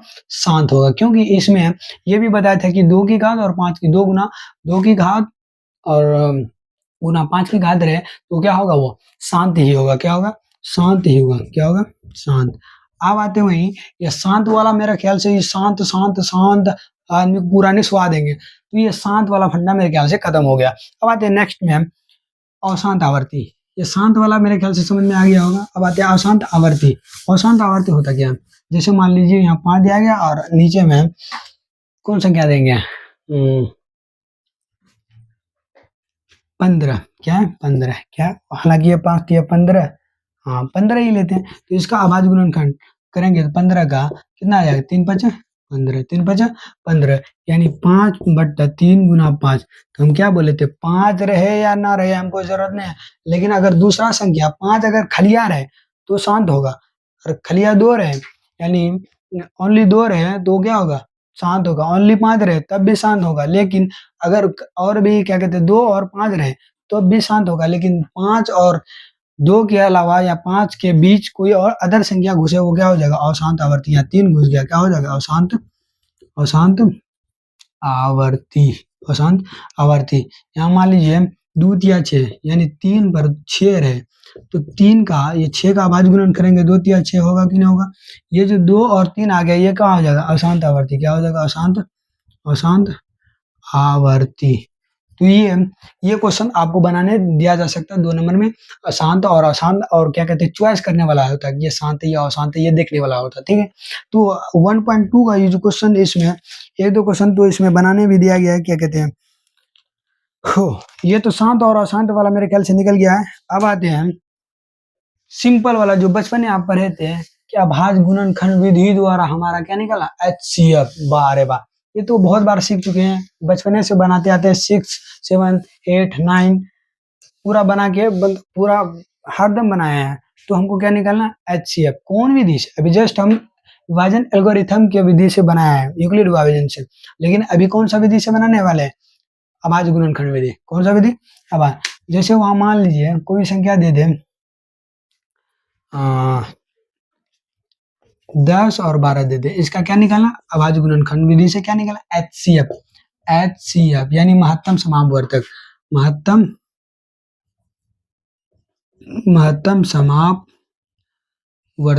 समापवर्तक यही निकालना। ठीक है, तो इसको निकालने के लिए इसको अलग करते हैं, 2 पंचे 10, 5 एकम 5, फिर 12, 2 छक्के 12, 2 तिया 6, तो 3 एकम 3। तो इसमें हम जो बचपन की तरीका है 2 5 1 फिर 12 2 2 3 1, इसमें जो एक संख्या में निकला वही क्या होगा हमारा HCF, यानी 2 क्या हो गया HCF, क्या हो गया HCF, ये निकालने की विधि है। ठीक है, तो ये आप लोग जानते हैं भली बात है, इसमें ज्यादा टाइम वेस्टिंग नहीं करेंगे। अगर कहीं कहीं पूछता है खाली गुणनखंड, क्या पूछता है, खाली गुणनखंड निकालना, क्या निकालना, गुणनखंड, तो आप गुणनखंड कैसे निकालेंगे, ये जो निकला ना वो गुणनखंड ही है। अब जहाँ स्क्वायर होने वाला है स्क्वायर कर देना, जैसे दो का 2 डबल जुड़वा है क्या, नहीं, स्क्वायर तो नहीं होगा, फिर 5 जुड़वा है क्या, नहीं, तो ओनली 2 और 5 कर देते हैं, 5 एकम 5, एक का तो कोई गिनती है नहीं। अब फिर यहाँ क्या बचा हमारा 2 और 2, यानी 2 और 2 गुना करके 4 बनेगा, तो इसका घात कर दें, 2 की घात 2, तो ये 2 की घात 2 कर दिए, और फिर क्या बचा 3, तो ऐसे लिख दिए। ये गुणनखंड के रूप में हो गया, किसके रूप में, गुणनखंड। अगर पूछे कि ये मतलब किसी भी संख्या दे दे और उसका गुणनखंड निकाला, डायरेक्टली अभाज्य गुणनखंड करना है, ओनली अभाज्य गुणनखंड, ना कि HCF निकाला, कुछ निकालना, क्या निकाला, क्या करना, उसका गुणनखंड निकाला। तो ये गुणनखंड इस टाइप का हो सकता है। अब वही कहीं कहीं आपको क्या दिया जा सकता है कि इसी क्वेश्चन में, यानी जो ये जो क्वेश्चन निकला 10 और 12, इसका HCF भी निकालना है, HCF, और इसका क्या निकालना है LCM, क्या निकालना, LCM, दोनों निकालना इसी क्वेश्चन से। और ये किस विधि से, अभाज्य गुणनखंड विधि से, किस विधि से, अब इस टाइप का क्वेश्चन आपको मिल सकता है, तो अभाज्य गुणनखंड की विधि से ये सब मिल सकते हैं। तो आपको 10 का अभाज्य गुणनखंड क्या निकला, 10 का 2 गुना 5 गुना 1, ये निकला। अब फिर 12 का क्या निकला, 2 गुना 2 गुना 3। अब इसमें देखिए HCF अगर निकालने जाएंगे तो HCF यानी HCF का full form highest common factor, highest मतलब सबसे ऊंचा, और कॉमन जो दोनों जगह हो, और फैक्टर यानी लाइनों में, तो सबसे बड़ा यहाँ 5 है, क्या अब ये 5 दोनों कॉमन यानी दोनों लाइनों में है, ना है, उससे छोटा क्या 3, ये दोनों लाइन में है ना, तो इसको भी गोली मार। अब ये 2 है, 2 दोनों लाइन में है, हाँ, ला हाथ कड़िए लगा, अब 2 मिल गया, 2 मिलने के बाद यही हमारा क्या हो जाएगा HCF। और ये देखेंगे कि उसके अलावा है क्या, 2 का और जुड़वा है क्या भाई, कोई है क्या, तो 2 का नहीं है, उसके छोटा 1 का तो कोई वैल्यू नहीं है, जब सब साथ छोड़ देता तो 1 ही होता, तो फिलहाल अभी साथ नहीं छोड़ा, तो उसको हम छोड़ देते हैं।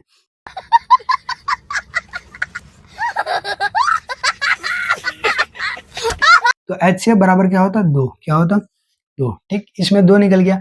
अब हम इसी से क्या निकालना, LCM, तो LCM निकालने के लिए हम जो HCF निकलता है ना उसको पहले गुना कर देते हैं, अदर में जो बचा हुआ उसको गुना करते हैं, 5 गुना 1 गुना इधर क्या बचा हुआ 2 गुना 3, 3 दूनी 6 कर दिया डायरेक्टली, यानी तो डायरेक्टली 2 गुना 3 लिखते हैं, क्योंकि किसी को वो भी तकलीफ हो सकता है।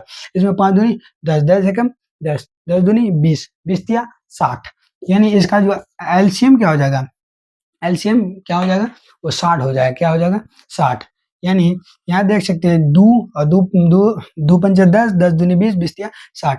ये एक ही क्वेश्चन के थ्रू आपको कभी कभी पूछ सकता है एग्जाम में कि 2 संख्या दिया है, इसका अभाज्य गुणनखंड विधि से हमको HCF भी निकालना और क्या निकालना LCM, HCF भी और क्या निकालना LCM। तो ये क्लियर है मेरे ख्याल से, HCF और LCM आप निकालने के लिए, ये तो इजीली वाली बात है, ये आप जानते ही हैं, ठीक है, ये क्लियर होगा।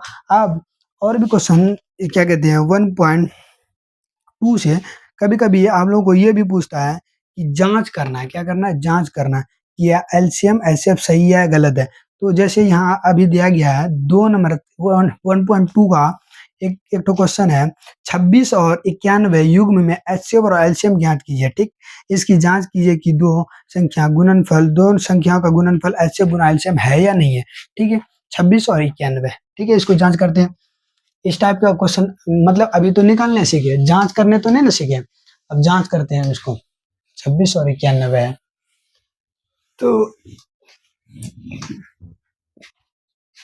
क्या है हमारा संख्या 26 और 91, तो इसको भी कौन विधि से, अभाज्य गुणनखंड विधि, तो अभाज्य गुणनखंड विधि से 13 दूनी 26 का अगर अभाज्य गुणन 13 और फिर 13 का 13, अब फिर बचा क्या हमारा 91, 13 7 7 यानी 13 7 91, ठीक। अब क्या लिखेंगे यहाँ 26 बराबर 2 गुना 13 गुना 1, 91 बराबर 7 गुना 13 गुना 1, यानी 13 हाईएस्ट कॉमन फैक्टर क्या मिल गया हमको 13 क्या मिल गया 13 तो 13 को हम लपेट लिए यानी HCF बराबर हमारा 13 निकल गया तो दिक्कत नहीं दिक्कत यहाँ एक भी था कॉमन वो भी मिल गया मेरे ख्याल से। अब ये क्लियर है यहाँ तक कोई दिक्कत नहीं। अब हमको यहीं से क्या निकलना LCM तो LCM लिखने के लिए हम पहले जो HCF है उसको लिख लेते हैं 13। अब बचा क्या 2 गुना 7 गुना यानी 2 और 7 यानी 14 2 गुना और 7 कितना 2 गुना और 7 ठीक है ये बचा 2 और 7 ही ना बचा हाँ ठीक। इसको गुना करते हैं इसको गुना करने के बाद हमारा क्या मान आएगा क्या कहते हैं 13 7 दूनी 14 13 13 3 26 13 40 13 चौका 52 के 2 हासिल रहा 5 13 13 एकम 13 और 13 5 18 182 ठीक है यही आएगा मेरे ख्याल से। इसको एक बार और गुना 14 3 42 की 2 हासिल है 4 14 और 4 18 100 यानी एलसीएम जो आ जाएगा हमारा 182 कितना आ जाएगा अब 82। अब हमको क्या करना है जांच ये तो तभी अभी वो बताया एलसीएम और एलसीएम निकालने के लिए। अब हमारा फंडा आ जाता है कभी कभी जांच करने का तो जांच कैसे करें तो इसके लिए एक फॉर्मूला है दो संख्या का गुणनफल बराबर एलसीएम एचसीएफ गुना एलसीएम। जो इस फॉर्मूला को तो हम पहले भी बता चुके हैं यानी ए गुना बी बराबर एचसीएफ गुना एलसीएम ये बता चुके हैं। तो दो संख्या क्या दिया गया हमारा 26 क्या दिया गया 26 और 91 और दूसरी संख्या हम क्या कहते हैं एचसीएफ कितना दिया गया निकाले कितना 13 और दूसरी संख्या 182 यही है। अब अगर ये दोनों बराबर आ गया गुना करने के बाद तो हमारा जो एचसीएफ और एलसीएम था क्या कहते हैं वो हमारा जो क्या कहते हैं जांच करने वाला था वो सही है ठीक है। हम लास्ट में लिख सकते हैं हमारा जांच क्या है सही है गुणनफल सत्यता हम कर दिए हैं प्रूव्ड डायरेक्टली हम प्रूव्ड लिख देंगे। अगर नहीं निकला तो हम लोग गड़बड़ाए हुए हैं।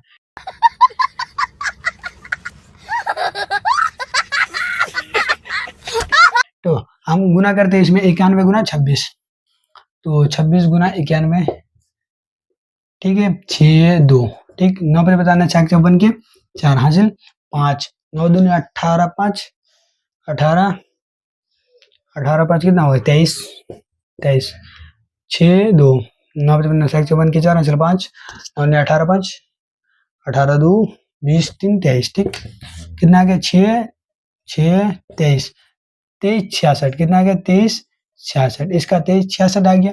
अब हमको गुना करना उसका अब मेन लफड़ा है इसका अब आते 182 अब 13 गुना करना 3 दूनी 6 8 या 24 के 4 हासिल 1 3 1 4 अब फिर यहाँ 2 और 8 और फिर क्या 1 इसको जो है 6 6 8 4 12 2 हासिल 1 तो 22 66 ना कहीं मिस्टेक हो गया। देखिए यहाँ 3 दूनी 6 8 या 24 के 4 हासिल 2 3 दूनी 6 2 3 2 5 यानी 3 दूनी 6 8 या 24 के 4 हासिल 2 ना बचा फिर 3 और 2 5 हो गया ठीक 2 8 और 1 अब जोड़े 6 का 6 4 2 6 और 8 5 13 के 3 हासिल 1 और 1 2 23 66 ये हमारा क्या हो गया प्रूव्ड। ये हमको प्रूव करना चाहिए। इस टाइप के क्वेश्चन आपको मिल सकते हैं जो इस टाइप का क्वेश्चन 1.2 का था तो ये 1.2 मेरे ख्याल से पूरा सॉल्व हो चुका है।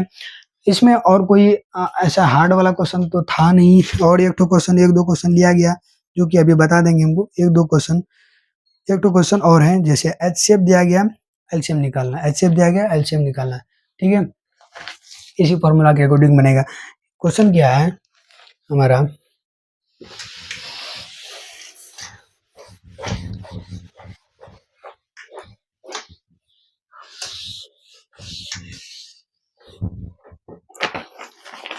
क्वेश्चन दिया गया हमारा HCF 306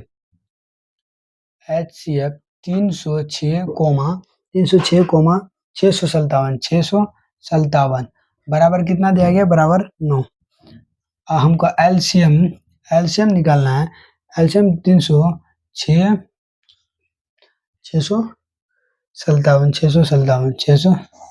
657 का क्या निकाला एचसीएफ तो एचसीएफ जैसे अभाज्य गुणनखंड विधि से निकालते थे ना यहाँ अभाज्य गुणनखंड विधि से नहीं निकालना वही फॉर्मूला के अकॉर्डिंग निकालना एचसीएफ गुना एलसीएम बराबर क्या कहते हैं ए गुना बी ये फॉर्मूला होता इसी फॉर्मूला को हम तोड़ के बनाते हैं कि क्या कहते हैं, अगर हमको क्या निकालना है HCF, अभी क्या निकालना है LCM, तो LCM निकालना है तो हम क्या करते हैं A गुना B बट्टा क्या करते हैं HCF, क्या करते हैं HCF, ये हमारा एक फॉर्मूला बन जाता है।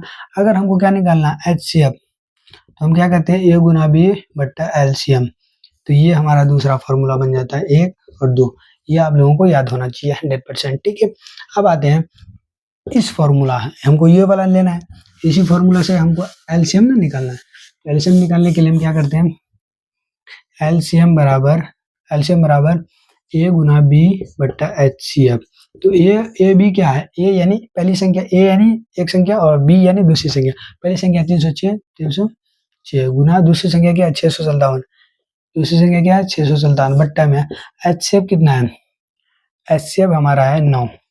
अब इसको घटाइए, जहां मैंने दोनों से घटेगा 9 पे बता नहीं सकते, 9 7 63 के 3 हासिल 2 9 27 33 एक बार 9 7 63 सॉरी 9 7 63 और बचा कितना 2 9 27, ठीक, कोई दिक्कत नहीं।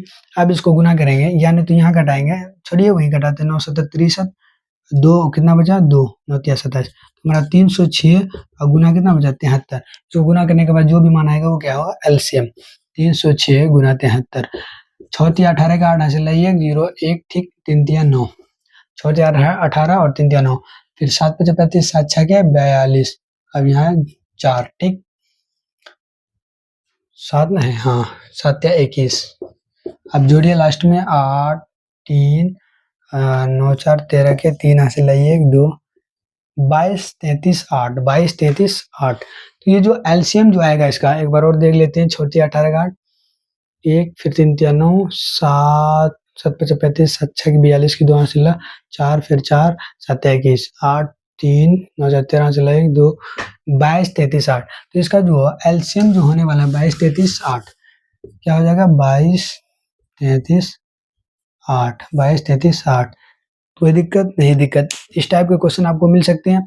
और इसके अलावा एक जो अलग हट के हिसाब है, इस टाइप के क्वेश्चन आपको मिलेंगे, आप तो रौंद रहेंगे, मतलब आपको कोई दिक्कत ही नहीं होना चाहिए इस टाइप क्वेश्चन में, ठीक है।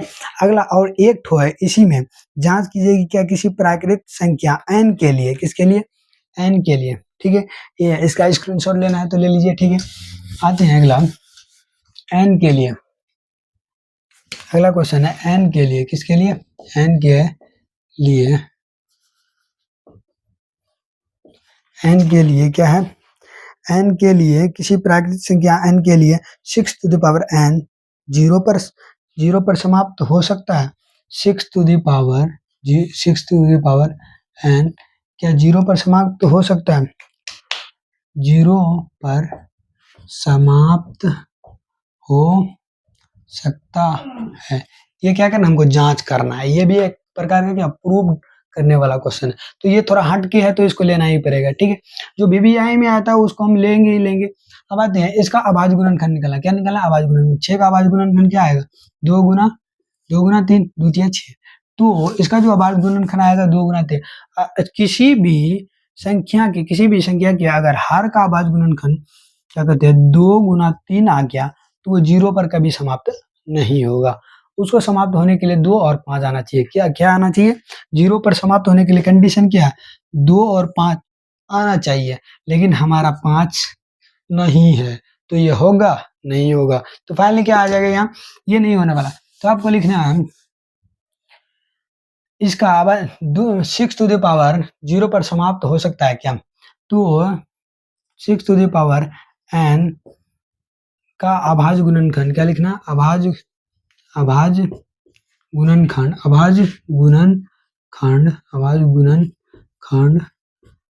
2 और 3 की घात में प्राप्त होता है। इसमें क्या नहीं है 5 नहीं, इसमें 5 नहीं है, किसी भी संख्या, पहले यही लिखना है, क्या लिखना है ऊपर से कैसे लिखे, किसी भी संख्या को 0 पर समाप्ति के लिए, हाँ ऐसे लिखते हैं, क्या लिखते हैं, किसी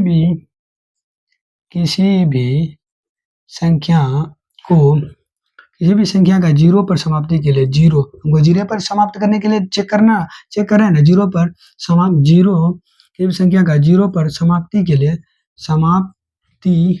समाप्ति के लिए उसके अभाज्य गुणनखंड में उसके अभाज्य गुणनखंड में 2 और 3 की घात में होना चाहिए लेकिन चाहिए 6 to the power n में 5 उपस्थित यानी 5 नहीं है 5 है नहीं है इसलिए 6 to the power n कभी भी जीरो पर समाप्त नहीं होगा। दैट्स इट, बस इतना ही। देखिए क्या कहते हैं 6 to the power 0 पर समाप्त हो सकता है, ऐसे कोई भी क्वेश्चन दे सकता है। हालांकि ये डिफरेंट टाइप का है इसलिए हम इसको सॉल्व किए। ठीक है, किसी भी संख्या को 0 पर समाप्त होने के लिए मुद्दा क्या है, किसी भी संख्या को 0 पर समाप्त होने के लिए उसके अभाज्य गुणनखंड में 2 और 5 होना आवश्यक है। अगर है तो समाप्त होगा, नहीं है तो नहीं होगा। तो 2 हम देखें 6 का अभाज्य गुणन कर रहे हैं तो 6 में 2 और 5 आ रहा है क्या? नहीं, 2 तो आ रहा, 5 लेकिन नहीं आ रहा, तो ये 0 पर समाप्त नहीं होगा। ठीक है, तो दिक्कत आगे बढ़ते हैं। आगे हमारा क्या कहते हैं 1.4 में आते हैं। 1.4 में क्या है 1.4 में जैसे सिद्ध करने वाला है, सिद्ध करने के अलावा क्या है, उसके अलावा और क्या कहते हैं एक दो क्वेश्चन जो परी में अवपरी में जांच करना, परी में अवपरी में देखना कि वो है या नहीं। देखिए यहाँ 1.4 का जो एक दो क्वेश्चन क्या है कि हाँ वही सिद्ध करे कि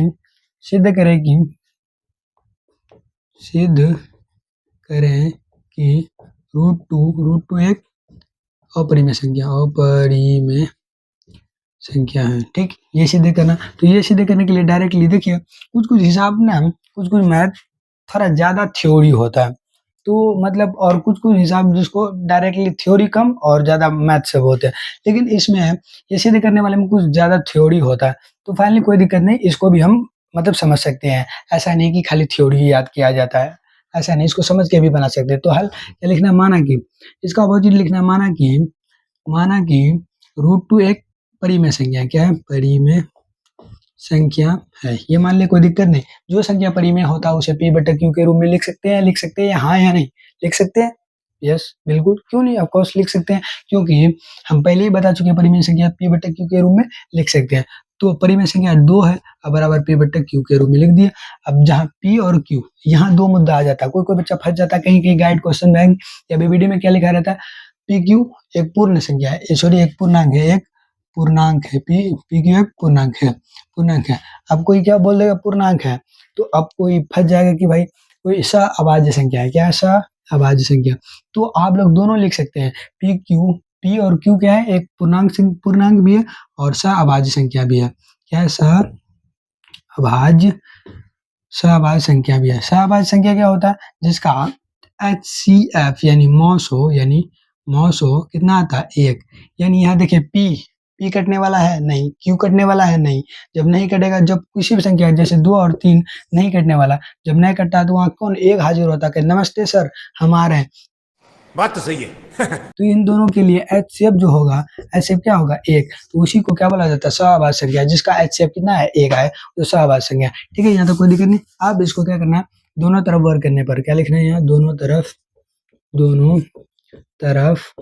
वर्ग करने पर। अब बोले भाई वर्क क्यों करते हैं, हर चीज का कोई रीजन होता है ना, हर चीज हम खाना क्यों खाते हैं, पेट भरने के लिए, हर चीज का रीजन होता है। हम यहाँ वर्क करें तो उसका भी कुछ ना कुछ रीजन है, तो वर्क करते हैं 2 पर स्क्वायर, अब p/q का होल स्क्वायर।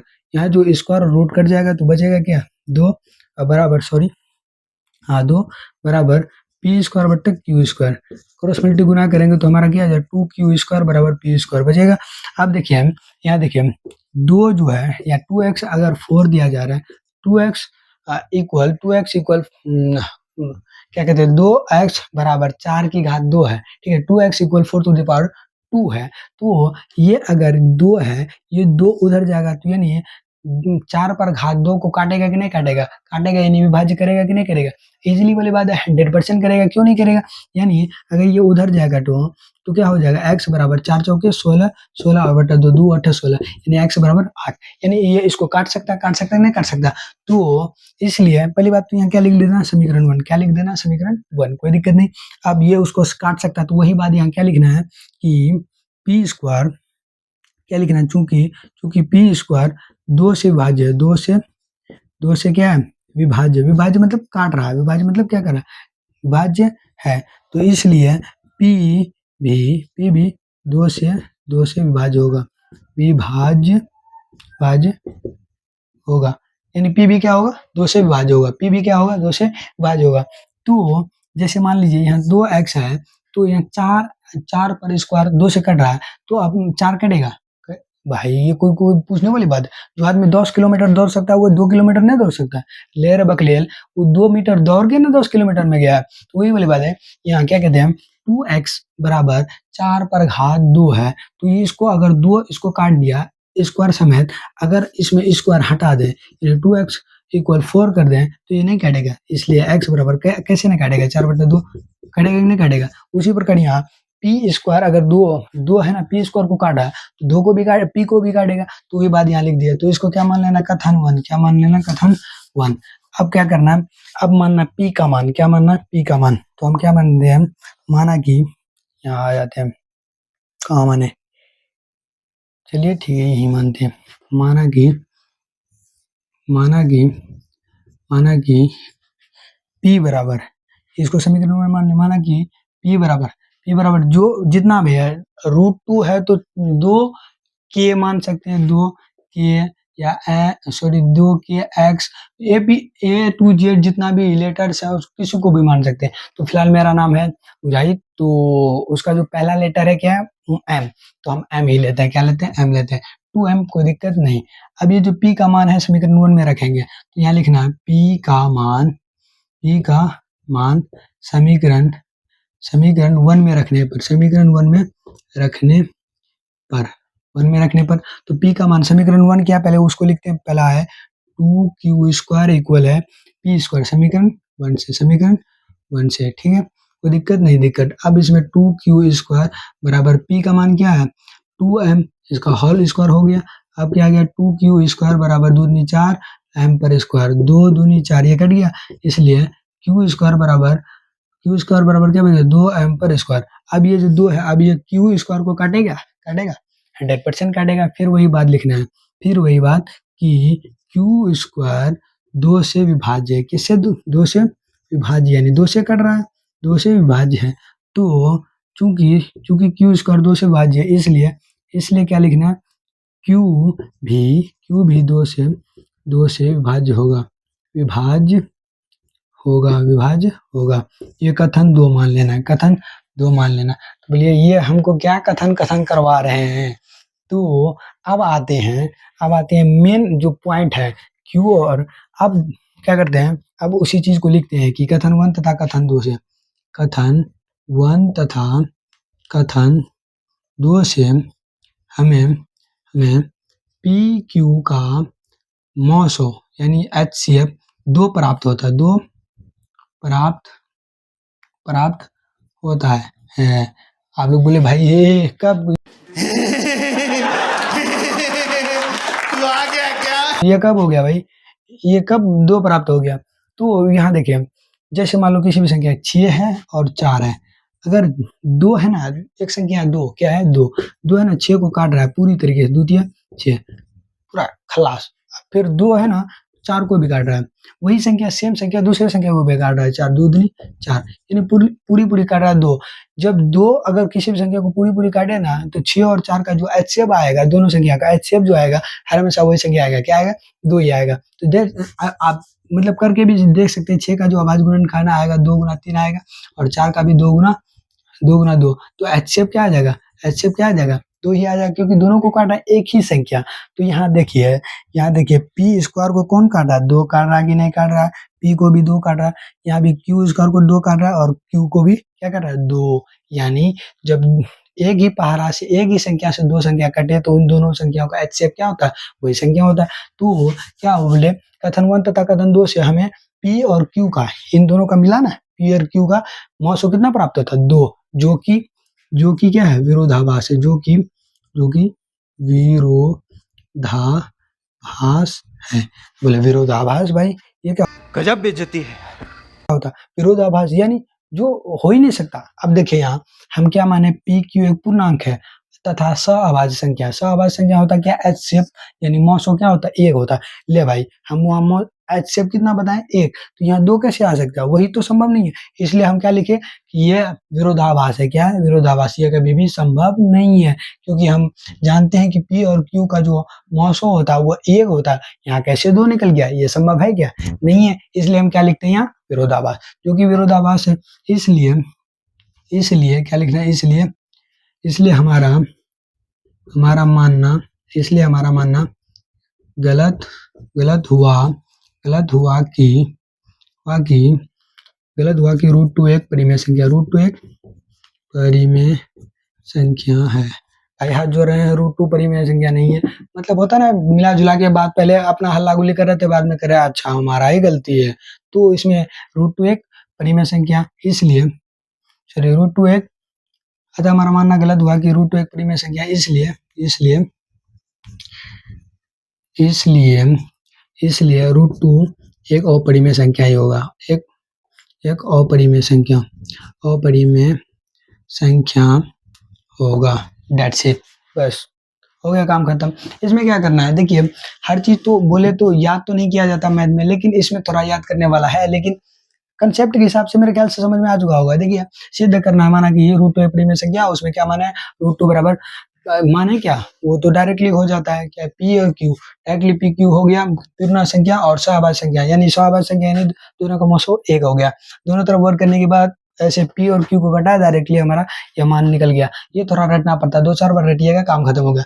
और इसमें 1.4 में क्या कहते हैं, एक तो क्वेश्चन और बन सकता है, जैसे मान लीजिए 6 + √3 को सिद्ध कीजिए, सिद्ध कीजिएगी, इसका स्क्रीनशॉट लिख सकते हैं। आगे बढ़ते हैं हम।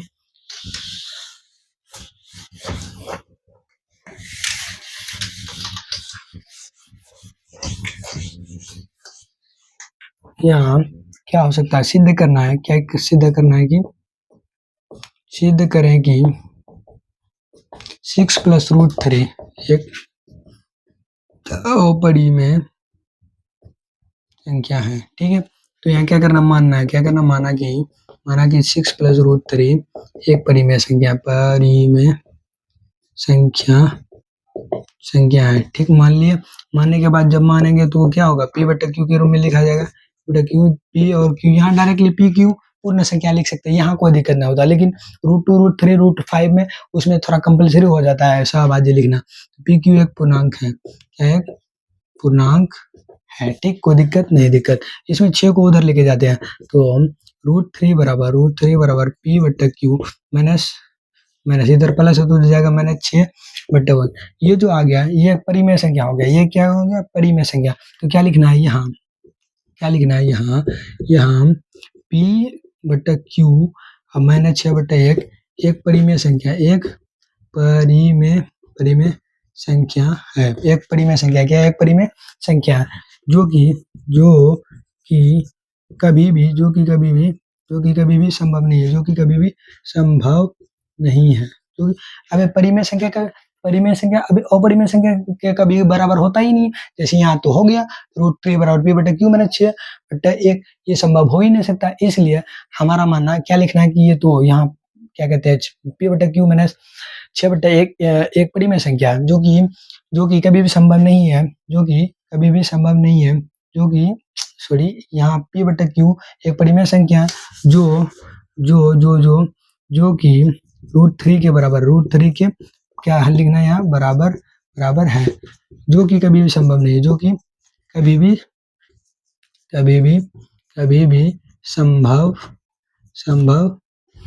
संभव नहीं है। तो लिखना है, अतः हमारा मानना गलत हुआ, अतः हमारा मानना गलत हुआ कि 6 प्लस रूट 3 एक परिमेय संख्या है, इसलिए 6 प्लस रूट 3 एक अपरिमेय संख्या होगा। दैट्स इट, बस हो गया, इतना ही करना, कुछ और नहीं करना। देखिए इसमें उतना लॉन्ग टर्म में नहीं जाना, इसमें शॉर्टकट भी काम निकालना, क्योंकि ये क्वेश्चन 2 नंबरिया में पूछता है और वो जो बोले वो कभी कभी 5 नंबर में पूछ सकता है। ठीक, तो इतना ये थोड़ा याद करने वाला। और इस चैप्टर में थोड़ा दशमलव प्रसार होता है। क्या होता है, जैसे यहाँ हम मेरा जो इम्पोर्टेंट क्वेश्चन जो हम बनाए थे उसमें दशमलव प्रसार दिया गया और फिर क्या कहते हैं और परिमेय दिखा गया है। ठीक, इसमें आते हैं दशमलव प्रसार। कोई हमको दशमलव में दिया जाता, क्या कहा जाता है, दशमलव को निकालना ही है हमको। तो ऐसे वाला क्वेश्चन रह गया, मान लो कि क्या रहे 4 पंचे 20, हाँ 4 और 5 रहे, क्या रहे 20 रहे, क्या रहे 12 में क्या रहे 20 रहे, क्या रहे 12/20। ठीक, तो ये इसका अभाज्य गुणनखंड क्या निकालना, अभाज्य गुणनखंड निकालना, ये शांत है या अशांत है, पहले ये चेक करना। तो 20 का अभाज्य गुणनखंड 2 है, 20 2 पंचा 10। तो ये क्या है, एक प्रकार का शांत है। जैसे 2 पर घात 2 और 5 आया कि नहीं आया, तो 2 की घात और 5 की घात आएगा तो क्या होगा, शांत होगा। अब शांत है तो इसका दशमलव प्रसार निकालना है। इसका दशमलव प्रसार निकालते कैसे, तो ये 12 है, दशमलव प्रसार निकालने के लिए क्या होता है, यहाँ 0 मिलाना पड़ता है, यानी 10 की घात लाना पड़ता है। तो यहाँ 5 पर घात, तो 2 है नहीं कि बराबर करेंगे, तो भाई 5 की घात बराबर करने के लिए 5 को और 1 तो 5 से गुना करना पड़ेगा। तो यहाँ क्या लिखेंगे, 2 की घात 2 और 5 की घात 2 लिख दिए, लेकिन एक तो 5 बढ़ाए तब ना लिखे, इसलिए क्या करेंगे, जो एक तो 5 बढ़ाए ना वो 5 यहाँ भी लिखेंगे। आप कभी भी इस टाइप का क्वेश्चन बनाएंगे, जैसे ये दशमलव प्रसार वाला, जो यहाँ बढ़ाएंगे ना वो यहाँ भी बढ़ा देना। ठीक, बढ़ाए, अब बोलिए यहाँ बढ़ाए क्यों, यहाँ 10 लाने के लिए, क्या लाने के लिए, 10 की घात लाने के लिए। अब आते यहाँ 12 पंचे क्या हो गया 60। अब इसको क्या करते, गुना करते हैं, 2 गुना और 5 गुना। हम जानते हैं ऊपर वाला जो अंश, मतलब क्या कहते हैं ऊपर वाला घात से में, तो ये होल स्क्वायर हो जाएगा, क्या होगा होल स्क्वायर, 60 क्या हो जाएगा 60/5 दूनी 10 की घात 2, 10 की घात 2, यानी घात है तो यानी 10 कितने बार, 2 बार गुना है, तो 60/10 गुना 10 बराबर 100 हो गया। अब ये डबल संख्या इधर आ गया, तो 60 और 0.60, ये क्या दशमलव प्रसार निकल गया, क्या निकल गया, दशमलव प्रसार। तो इस टाइप में दशमलव प्रसार निकाल सकते हैं, तो इजीली है, ज्यादा कोई दिक्कत नहीं है। अब आते हैं एक और टॉपिक बचा हुआ है, क्या है, एक और टॉपिक है कि जैसे 1.2 1 2 3 4 5 6 ऐसे दिया रहे, और दूसरा क्या दिया रहे, जैसे 0.120 0.130 1300 13000 ऐसे दिया रहे 0। अब थर्ड में 0.1 2 3 4 5 6 रेकरिंग दिया रहे, तो इसमें पूछेगा परिमेय या अपरिमेय, तो इसमें बहुत लॉन्ग टर्म में बनाना पड़ता, बहुत ज्यादा दिक्कत होता है। तो क्या पूछता है कि परिमेय है या अपरिमेय है, तो अगर आपको ऐसे दिखे दशमलव के बाद लगातार संख्या दिखे तो क्या मारना, परिमेय, डायरेक्टली क्या मारना, परिमेय संख्या, कोई दिक्कत नहीं, ओनली क्या मारना, परिमेय संख्या। फिर दूसरा में क्या मारना, दूसरा में ये ऐसे रहे, एक संख्या बढ़ते जाए, एक तो 0 बढ़ते जा रहा, उसमें क्या मार देना, अपरिमेय, क्या मारना, अपरिमेय संख्या। बस हो गया, काम खत्म। ये ऑब्जेक्टिव में बहुत आसानी होगा ऐसे करने से। यहाँ देखिए 1 2 3 4 5 ऐसे रेकरिंग में रहे तो उसको भी क्या मारना, परिमेय, क्या मारना, परिमेय संख्या। डायरेक्टली आपको ज्यादा करने की जरूरत नहीं है। आई होप ये जो पूरा चैप्टर है, पूरा हमारा जो सीरीज 1 था, डे 1 का सीरीज 1 पूरा कंप्लीट हो चुका है। आई होप ये आप लोगों को समझ में आ चुका होगा। तो क्या कहते हैं, फिलहाल ये दिन हमारा अच्छा ही गया। तो क्या कहते हैं, अगर आप इस वीडियो के माध्यम से आप लोगों को कुछ न कुछ मदद मिला हो, या कुछ न कुछ सीखने को मिला हो, या कुछ न कुछ लाभ हुआ हो, तो कृपया करके लाइक और सब्सक्राइब कर दीजिएगा। या नहीं तो अगर आप लोगों को कोई इससे फायदा ना मिला हो, टाइम वेस्टिंग हुआ, तो कोई दिक्कत नहीं, आप लाइक और सब्सक्राइब करने की कोई जरूरत नहीं है। कैसा लगा मेरा मजाक?